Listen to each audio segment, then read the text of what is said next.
मां ॿुधायां त मां पृथ्वीराज शहीद सतन कुमार जो भाटियो बैरकी में रहंदो आहियां। हिते ही मुंहिंजी लैंड आहे जिते हिन वक़्तु पाण वेठा आहियूं। ही मुंहिंजी 23 एकड़ जी ज़राई ज़मीन आहे जेकी हिन वक़्तु कमर्शियल आहे लॻभॻि। हिते मुंहिंजो फ़सुल बि राधल आहे, पेट्रोल पंप भी आहे। ही सारी मिल्कियत 23 एकड़ मुंहिंजी हक़ीक़ी जेकी मां 1999 सन 2000 में परचेज़ कई हुई। अॼु हिन मिल्कियत खे ख़रीद कये मूंखे 25 साल थी विया। 25 सालनि खां हिते मां फ़सुल रहियां पियो, खायां पियो। ये दुकान आहिनि मुंहिंजियूं ॿाहिरूं, तव्हां पाड़े वारनि खां अहवालु वठो, मुंहिंजा राति वेठा आहिनि, कोई बि आहे। ही शइ मिल्कियत मुंहिंजी, मां 6 महीना पहिरें हिते कणिक जो फ़सुल राधो आहे। उनखां पहिरें फुटियूं लगातार असां एग्रीकल्चर लैंड आहे, हितो असां पंहिंजो हर शइ कमकार कंदा रहंदा आहियूं। कल्ह सुबुह जो असांजी मायूं लाभारो करे रहियूं हुयूं त सुबुह जो महार कम्यूनिटी जा 6 माण्हू हथियारनि सां लैस आया, लेबर खे रोकियऊं त तव्हां हिते कमु न कयो, कणिक असां दीवाननि खे खणण न ॾींदासीं। दीवाननि सां असांजो फॾो आहे, जे तव्हां कमु कयो वे त तव्हांखे बि मारींदासीं। दीवाननि खे असांजो पैगाम ॾेई छॾियो। साईं बशीर मार जेके उन्हनि ॾिठा, शामीर मार, बरोच मार, मीरू मार, ॿियो हिकिड़ो अख जो काणो आहे उहो हुयो। 5 माण्हू हुया, पलवान 6। इहे माण्हू मोटरसाइकिल ते लथा, माइन खे रोके करे। जेठम इहा इतला असांखे मिली, असां फिल फोर हिते अचण बदिरां पहिरें थाणे ते वियासीं। SHO साहिबु मौजूदु आहे हिते, वॾो मुंशी बि हूंदो, त उन्हनि खे बि असां इतला ॾिनीसीं त साईं ॾिसो अॻु असांजो हिकिड़ो मर्डर थियो थो। जेकॾहिं असांखे कुझु ॿियो मर्डर माण्हू को असांजो ज़ख़्मी थियो, कुझु बि थियो असांखे, त ज़िम्मेदार रियासत आहे। हर उन मर्डर जी ज़िम्मेवार रियासत ई हूंदी आहे, कंहिंसां नाक़ थींदो आहे जॾहिं बि। त SHO साहिबु फिल फोर हिते आया, उन्हनि असांजी उन टाइम हेल्प कई। मां SSP साहिब खे कॉल कई, जेकी अटेंड न थी। उन्हनि मूंखे सुठो रिस्पॉन्स ॾिनो। समीउल्ला सूमरो साहिबु उन्हनि मूंखे टेक्स्ट कयो त असां मीटिंग में आहियूं, अगरि तव्हांजो कोई बि इशू आहे, अर्जेंट आहे, त तव्हां मूंखे टेक्स्ट करे छॾो। जॾहिं मां उन्हनि खे हवालु ॾिना, उन्हनि चयो त बेफ़िक्र थी वञो, असां गॾु आहियूं। अॼु असां पंहिंजो फ़सुल कटराए रहिया हुआसीं, थ्रेशर घुराईसीं। सुबुह जो पहिरें इहे थ्रेशर वारे ॾे विया, चयनि बाबा जे हेठि लथे, थ्रेशर में फायर मारींदासूं, मरी पए, असांजो वास्तो न। वरी लेबर ॾे आया, हिते पंप ते मुंहिंजी लेबर वेठी हुई। उनखे चऊं त 20 मिंटनि अंदरि हीअ ज़मीन, हीअ पंप, हीअ सॼियूं दुकान ख़ाली करायो, न त अॼु उहो कमु थींदो वेझो ज़िंदगी यादि रखंदा। चलो बाबा, असांखे इन इतलाह मिली। सुबुह जो 10 बजे असां बि हिते पुॼी वियासीं। हिते पहुतासीं, असां पुलिस खे इतलाह ॾिनीसीं। पुलिस हिते आई, हाज़ुर थी। SHO साहिबु आयो। SHO साहिबु वेही करे हिते हार्वेस्टर जीअं हलाई, हिते ही लॻभॻि 50 खां 100 माण्हू पंहिंजी कम्यूनिटी जो वठी करे पहुता। इन्हनि हार्वेस्टर में फायर मारिया आहिनि, हार्वेस्टर जा शीशा भॻा अथऊं। हीउ बीठो आहे ड्राइवर खे धक मारिया अथऊं हार्वेस्टर जेके। इन्हनि असांजो इहो नुक़सानु कयो। तव्हांजो इन्हनि सां तकरार छा जो सर? तकरार सर इहो आहे त 31 जनवरी 2022 जी राति मुंहिंजे चाचे शहीद सतन कुमार जो मर्डर थियो। सॼी सिंध खे ख़बर आहे इहा ॻाल्हि, जंहिंमें आला इदारनि नोटिस वरितो। असां पाकिस्तान जी इंटेलिजेंस खे बि उन टाइम अटैच कयोसीं, उन्हनि ताईं पहुतासीं, ॿियनि इदारनि ताईं पहुतासीं।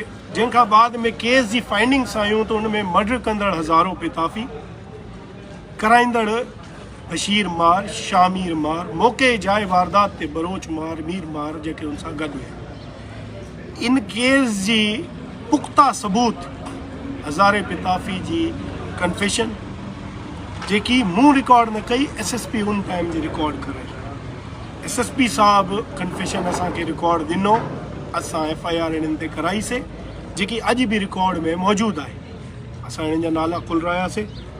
उनखां पोइ जॾहिं इन्हनि ते मर्डर जो केस बीठो त कोर्टनि जो हाल कंहिंखां ॿुधो कोन्हे पाकिस्तान में। शायदि असां, तव्हां ॾिसो अंगनि में त 147 नंबर ते असांजो अदालती इंसाफ़ ईंदो आहे। इहो कंहिंखां को ॿुधो कोन्हे। मां ॻाल्हाइणु चाहियां त इन मौज़ूअ ते घणो कुझु चई सघां थो। उनखां पोइ जॾहिं बशीर मार जो नालो केस मां इंगेज थी आउट थियो, ॿिया माण्हू हुन में मुलविस हुआ, केस में हलंदड़ आहे। हिन वक़्तु मर्डर केस उबाड़ो कोर्ट में ट्रायल हलंदड़ आहे। त हिननि बजाए असांजे मेड़ मिंथ जे, सिंधी रिवायत रही आहे असां हिते जाया आहियूं। हालांकि इंसाफ़ इहो न आहे त तव्हां कंहिंजो माण्हू मारियो, पोइ पंहिंजा 4 वॾेरा या पंहिंजा घर जा भाती अगलनि ते मेड़ मोकिले पोइ खून बख़्शायो। जीअं तव्हां ॾिठो अॼुकल्ह खूनी तकरार क़ौमनि जा, घणनि माण्हुनि जा, या अॻे ई दीवान कम्यूनिटी जा घणेई मर्डर थिया आहिनि, अॼु ताईं कोई इंसाफ़ न मिले। रिकॉर्ड हर शइ मौजूदु आहे, कोई शइ कंहिंखां लुकल न आहे। इन्हनि बंदनि उनखां पोइ असांखे हिरासा करण ख़ातिर 8 महीने में 2022 में इहा असांजी ज़मीन ते कूड़ो केस विझी आहे। केस उन्हनि इहो ठाहियो त जेको मुंहिंजो चाचे जंहिंखे हिननि मर्डर कयो शहीद सतन कुमार खे, उन जे नाले ते हिननि कूड़ा स्टाम्प पेपर पहिरें ठाराया त सॼी मिल्कियत उहो असांखे वेचे वियो आहे। केरु वेचे वियो आहे? सतन कुमार ऐं चाचो शंकर लाल। नकल लाइ बि अकल जी ज़रूरत हूंदी आहे त पहिरीं ॻाल्हि हिन ज़मीन में सतन कुमार ऐं शंकर लाल जो खातो ई कोन्हे। हिन ज़मीन जा खातेदार असां वेठल नंढड़ा सोठ आहियूं। हीअ ज़मीन मिल्कियत असां नंढड़नि जी आहे, असांजे वॾनि जो हिन ज़मीन सां माना इन ॻाल्हि जो दावेदार उहा जंहिं ते मर्डर केस दाख़िल थियल जंहिं ते मर्डर केस दाख़िल थियल आहे। सर, ज़मीन जा खातेदार असां हुयासीं। स्टाम्प इन्हनि ठाराया मुंहिंजे चाचे शंकर लाल ऐं सतन लाल जे नाले पहिरियों। स्टाम्प ठाराए करे कोर्ट में केस विझी आया। हाई कोर्ट में सिविल कोर्ट में केस हलंदड़ हुयो। केस जो फ़ैसिलो असांजे हक़ में आयो। हींअर 2 महीना पहिरें केस जो फ़ैसिलो असांजे हक़ में आयो। उनखां पोइ जंहिं टाइम जज साहब फ़ैसिलो ॾिनो, इन केस जी फाइंडिंग थी, जेको इन्हनि स्टाम्प क्लेम में विधो उहो stamp paper government of Pakistan sale 2021 में कयो आहे। हिननि क्लेम कयो आहे 2016 में असां दीवाननि खां ज़मीन ख़रीद कई आहे ऐं पूरा पैसा कैश ॾिना आहिनि। पहिरीं ॻाल्हि त हिननि जो FBR चेक कयो वञे। ही मुर्दा बकरियुनि जा सौदा कंदा आहिनि। हिननि जो कमु 5000 3000 बकरियुनि ते लाहिण। ही करोड़नि जी मिल्कियत जा पैसा हिननि वटि आया कान। ऐं जेको खातेदार न आहे तव्हां उनखां ज़मीन वरिती कीअं? वरिती वे त कब्ज़ो बि न वरितो वे, ज़मीन जो खातो बि न वरितो वे। जे दावो आहे हिननि जो त असां 22 करोड़ ॾेई छॾिया आहिनि, करोड़ बकाया आहे। न हिननि ज़मीन जो कब्ज़ो वरितो आहे, न ज़मीन जो खातो वरितो आहे। दुनिया सम्झे पई, स्टेट सम्झे पई खातो असांजो, मिल्कियत असांजी, कब्ज़ो असांजो, राखी बि कयूं पिया पंहिंजी, खायूं बि पिया, हर शइ कयूं पिया। अॼु ही कम्यूनिटी जा 50 खां 100 माण्हू वठी सर ॾिसो न, मां वरी ॿुधाईंदो हलां, स्टेट नोटिस न आहे वठंदी पई। इन जो मतिलबु रियासत हथ सां चाहे थी त बदअमनी ईअं ई वधंदी रहे। जॾहिं हिन मुल्क जो पार्टीशन थियो 47 में, त असांजी अक़लियती तादाद जेकी हुई उहा 12% हुई हिन मुल्क में। अॼु उहा अक़लियत 1% ते अची वई आहे। उनजे पोयां तॾहिं स्टेट सोचो रीज़न छा रहियो आहे? पार्टीशन खां पहिरें लखें एकड़ अक़लियत जूं ज़मीनूं असां पढ़े लिखे ख़ानदान सां तालुक़ रखंदा आहियूं। असां को फॾे फ़साद वारा न आहियूं, असां कारोबारी माण्हू आहियूं। भला हाणे त पंहिंजी फैक्ट्री वियासीं न, जे असां फैक्ट्री हणूं आहे उन जॻह ते, त शायदि इन्ही रियासत में इन्ही स्टेट खे कारोबार मिले हा, टैक्सिस मिलनि हा। इते असांजे पासे में वेठल आहिनि मुस्लमान ॿाहिरि, उन्हनि जूं ड्यूटियूं मिलनि हा। 200-300 मुलाज़िम हिकिड़ी इंडस्ट्री में कमु कंदो आहे। कंहिं आम माण्हू खे ॼाण हुजे अगरि त 200-300 माण्हुनि जो घर हले हा कंहिं इंडस्ट्री लॻण सां। इहो वॾेरो निज़ाम सिंध जो। हिते चंद मख़सूस वॾेरा दिमाग़ी तबिके खां जेके लासानियत हिकु जंग ते लथल जंगल जो कानून कयूं वेठा आहिनि स्टेट खे। 200 माण्हू वठी करे अचो था, तव्हां कंहिंजो घर ड्राए वञो था। 200 माण्हू वठी अचो था त मिल्कियत ड्राए वठो था। बाबा असां त घर में बाती 6-7 आहियूं। पोइ असां 70 माण्हू असां वटि न आहिनि बाबा, असां दीवान बिरादरी वारा आहियूं। खणी वधि में वधि मुंहिंजा सोट गॾु बीहंदा, अहिड़ो मामनि ताईं कोई ईंदो। हमेशह ईअं ई थियो आहे, दीवान पंहिंजूं मिल्कियतां छॾे हिन मुल्क खां विया आहिनि हलिया। मुंहिंजा केतिरा ई रिलेटिव हितां तंग थी निकिरी विया। असां रहिया आहियूं हिते, अॼु जा 9 राखूं, हे स्टेट बाद में ठही आहे, हिते वेठा रहिया आहियूं। इन मसइलनि खे फेस कयो आहे। जे फेस कंदा आहियूं चवंदा आहिनि जज़्बाती आहिनि। सर हक़ीलाल सुबुह जो निकिरनि था वॾा पोरियो करे, शाम जो घर अचनि था। पंहिंजी मिल्कियत गॾु करे का शइ तव्हां वठो था, तव्हांजी मिल्कियत ते चंद लोफर माण्हू पंहिंजे घर जा 50 भाती वठी अची करे क़ाबिज़ थी वेही रहनि। ऐं पुलिस तव्हांखे बार बार इहो चवे यार तव्हां ॻाल्हियूं ॻाल्हायो, उन्हनि लाइ कुझु करो, कुझु ठाह कयो। यार मर्डर करे विया, ज़मीन ई काई वेंदा आहिनि। स्टेट में दम ई न आहे। अॼु ॾिसो साईं, पुलिस SSO साहिब खे असां घुरायासीं, HSO साहिब आया आहिनि, हिते वेठा आहिनि। हार्वेस्टर हली आहे, उन्हनि जा 100 माण्हू अची हमलो मौजूदगी में। सर मौजूदगी में फायर लॻल आहे हार्वेस्टर खे। तव्हां वीडियो लाइव में हूंदो, तव्हां संगत जी वीडियो लाइव में हूंदो। जेको हिननि असांजे पत्थर नुक़सान ऐं लाठियूं, उन्हनि वटि जेका बंदूकां हुयूं उहे रखी आया आहिनि साइड करे।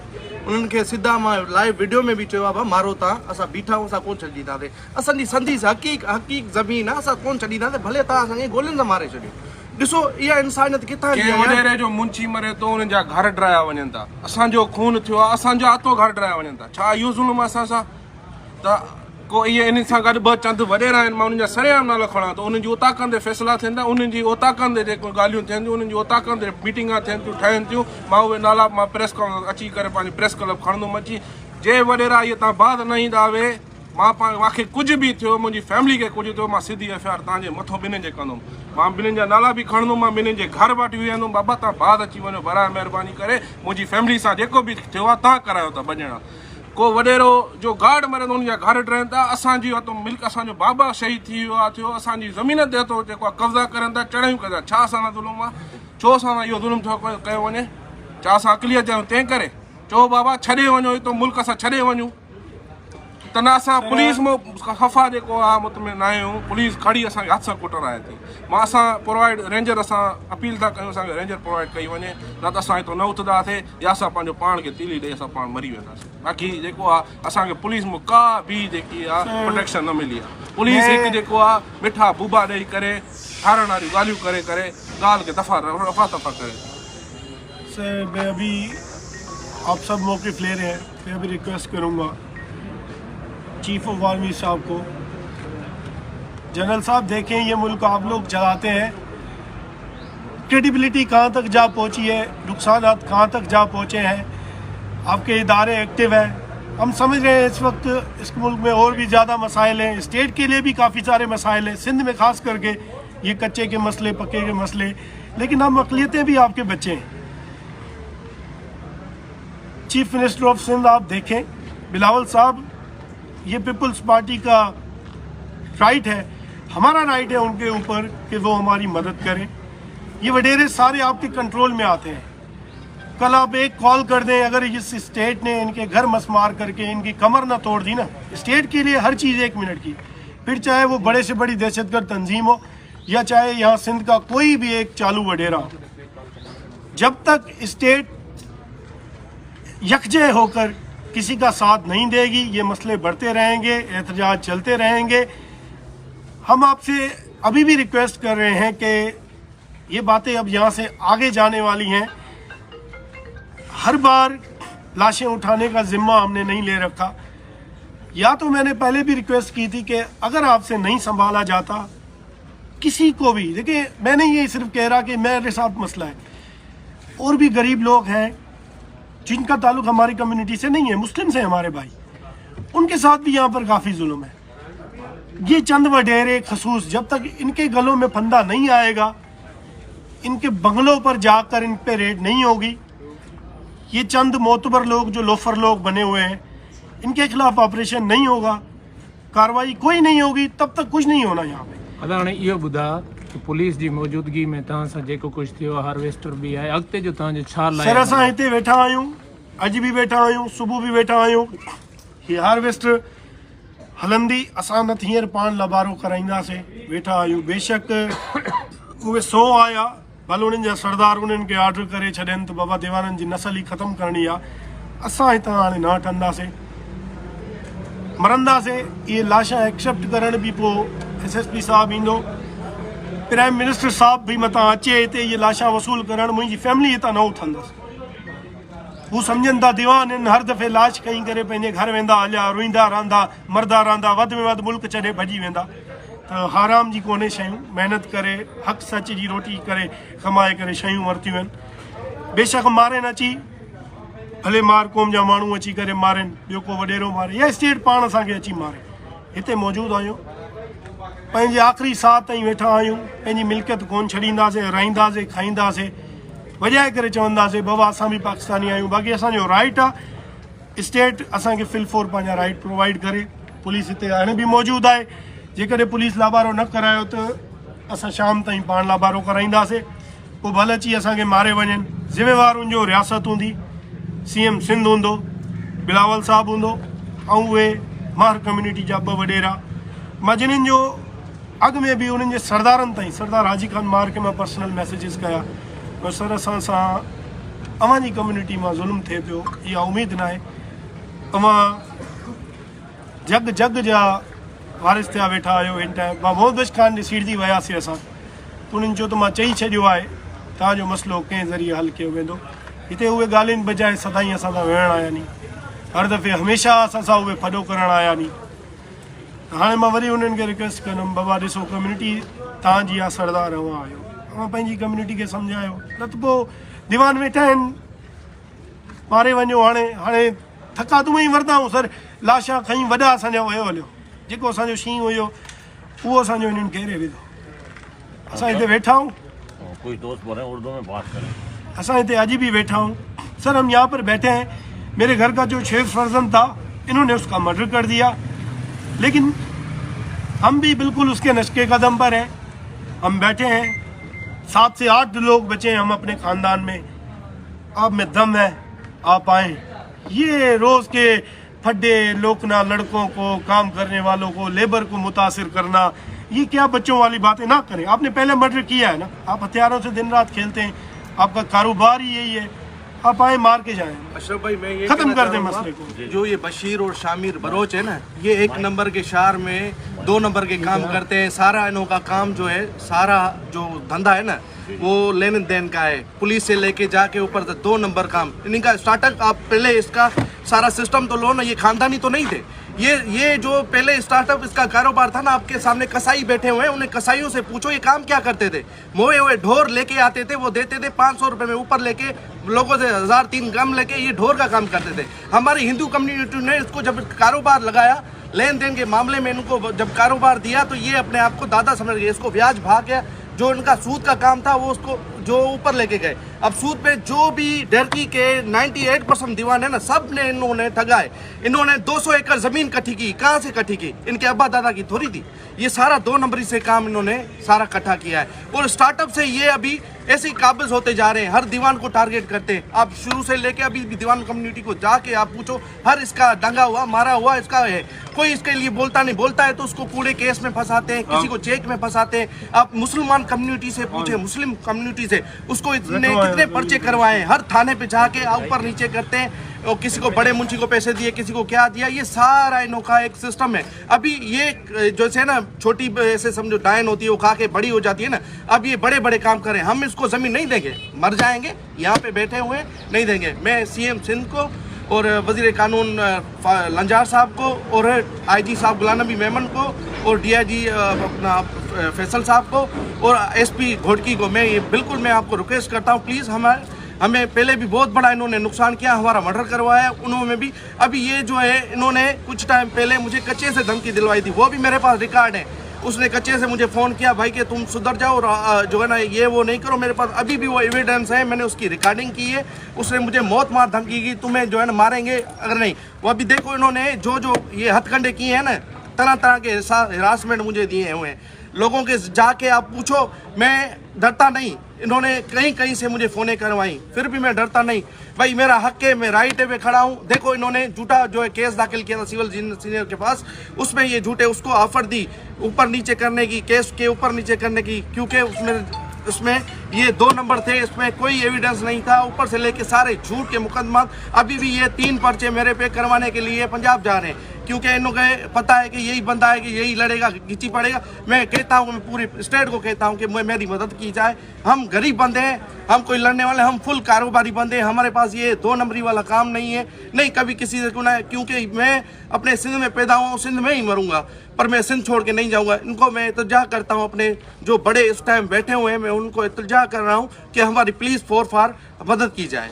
आप ये बताएं कि इतना मामला हो रहा है काफ़ी टाइम हो गया इस मामले को आपकी हिंदू पंचायत कहाँ पर है कोई नज़र नहीं आ रहा वो कहाँ खड़े हुए हैं सर हिंदू पंचायत के पास ये गए थे हिंदू पंचायत से हमारे पास जो भी आए थे जो उस टाइम पहले मुखी का टर्नओवर था जहाँ पे वाकया हुआ था उस टाइम मुखी और थे वो हमारे साथ ही खड़े रहे अभी उसके बाद कोई ऐसा मैटर नहीं हुआ क्योंकि हिंदू पंचायत जो कल ही मसला हुआ था हमारे पास हिंदू पंचायत हमारे साथ ही थी वो हमारे साथ ही खड़ी रही है हम जब भी बोलते हैं कोई मसला होता है हमारे सामने आ जाती है सर देखिए पंचायत अभी भी आ गई है इस वक्त पंचायत यहाँ पर है अब आप लेकिन वही बात है फाइनल ये बताएं कि आप अगला लाए अमल क्या सर हम यहाँ पर बैठे हैं हमारी काश्तकारी है हम अपना फसल भी उठाएंगे और इस ज़मीन को फिर सरसब्ज करेंगे ये लोग चाहे अभी 100 की तादाद में थे 150 की कल ये हज़ारों की तादाद में आ जाए हम उठने वाले नहीं हम 7 बंदे हैं हम यहाँ से भी उन्हें मैसेज कर रहे हैं आप आएँ अच्छे से आएँ देखें स्टेट आपके साथ है, आपको स्टेट ने ऑर्डर दिया हुआ है कि हिंदू हैं, दीवान है, मार दो, जला दो, कोई पूछने वाला नहीं। 10 दिन कम्युनिटी रोती है, इनका रोना धोना चलता रहता है, दीवानों की लाशें उड़ती रहती हैं, कोई कुछ नहीं करता। तो बेझिझक होकर आए, हमें जान से मारें पहले, ये ज़मीनें पड़ी हैं, ले जाएं फिर।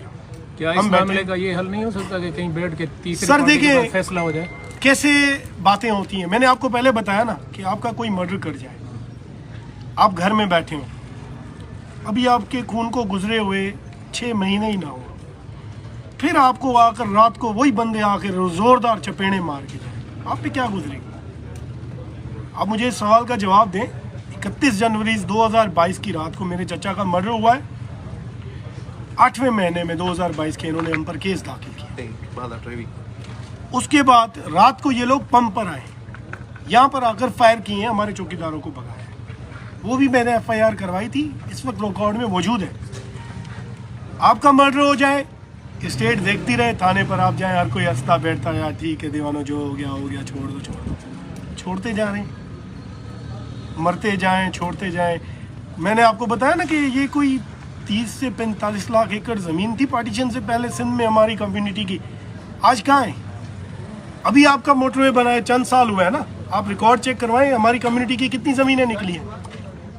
ये हिरासमेंट करके आपने जब खाना ही है तो ऑर्डर निकालें, लबेक कर लें, सबको ले जाएं एक ही बारी अच्छा में। ये बताएं कि ये जो इस वक्त जिस ज़मीन पर मामला चल रहा है वो असल कितनी है? 23 एकड़ इसकी राजी है, जो सन 1999 2000 में हमने खरीदी थी। यहाँ पर ये हमारा पेट्रोल पंप भी है, इसके बाहर शॉप्स भी बने हुए हैं। फिरोज हुया, फिरोजन जी ज़मीन हुई, फिरोज हुया तो पंजाबी, हाणे उहे पंजाब लॾे आहिनि, माना हिते उन्हनि जी 100-150 एकड़ ज़मीन आहे। चलो ठीक सर ॾिसो, खातो असां वटि आहे, जेकॾहिं इन्हनि खे मसइलो हुयो, नाले असांजे असांजे नंढनि जे नाले सर जसवीर कुमार, विशन दास, पृथ्वी, नागेश, दिलीप कुमार जे नाले मिल्कियत आहे। ये जेको केस विझी आया उहो विझी आया मुंहिंजे जंहिं चाचे खे शहीद कयो हुयो सतन कुमार जे नाले, त हिननि उनखां ज़मीन परचेस कई आहे। ओके कोर्ट में केस हलंदड़ आहे त वञनि कोर्ट, बेशक हलंदड़ असां खटे आया आहियूं, हालांकि केस वरी ये अपील में विया आहिनि, कुझु बि आहे केस हले थो। 3 मार्च ते साईं असांजे हक़ में फ़ैसिलो आयो आहे, जंहिं खां पोइ हिननि बदमाशी शुरू कई। उनखां पोइ बदमाशी शुरू कंदा, तरह तरह जा असांखे हिरासमेंट कंदा। बाबा असां वेही करे ॻाल्हायो, तव्हां छा ॻाल्हायूं, दादागिरी हो, तव्हांखे भतो ॾियूं, छा ॾियूं?